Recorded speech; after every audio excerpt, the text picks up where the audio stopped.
من قاسيون حارس دمشق الأمين، يا مساء الخير، يا مساء الأخبار الحلوة لكل السوريين. سوريا بدون عقوبات أمريكية شاملة مفروضة عليها، هيك صرحت وزارة الخزانة الأمريكية قبل شوي، وصرحت كمان بأنه تم تعليق قانون قيصر، تم تعليق العقوبات الأمريكية المفروضة ضمن قانون قيصر على سوريا تمهيدا لإنهاء بإذن الله. وأنا متفائل بأنه رح تنتهي خلال أسابيع وربما خلال أيام قليلة بإذن الله، لما يبقى أي عقوبات أمريكية مفروضة على سوريا. تصريحات وزارة الخزانة الأمريكية اجت بالتزامن مع زيارة الرئيس السوري السيد أحمد الشرع للولايات المتحدة الأمريكية، كأول رئيس سوري بزور الولايات المتحدة الأمريكية بشكل رسمي وبيجتمع مع الرئيس الأمريكي بالبيت الأبيض. انتهى قبل شوي لقاء الرئيس الشرع مع الرئيس ترامب بالبيت الأبيض. الاجتماع المغلق ناقش عدة قضايا حساسة ومهمة،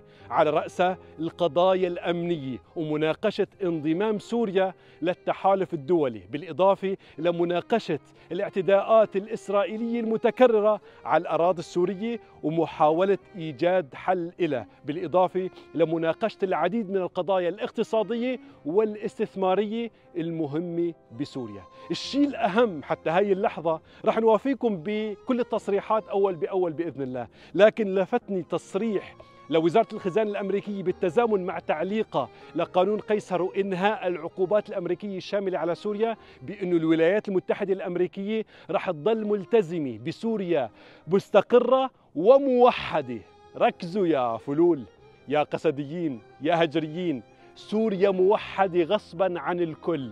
ما رح يكون في كنتونات ودويلات وباشان وما بعرف إيش، سوريا موحدة، سوريا واحدة موحدة. عم نشتغل جوا وبرا على الأراضي السورية وبالدبلوماسية السورية برا سوريا، عم نشتغل لتبقى سوريا واحدة موحدة بإذن الله. أحلامكم بدويلات بأقاليم بانفصال عم بتروح هباء منثور. لحقوا حالكم، نصيحة، لحقوا حالكم وارجعوا لسوريا الأم، لحقوا حالكم وارجعوا لسوريا واحدة موحدة. هذا الوطن بيسعنا كلياتنا.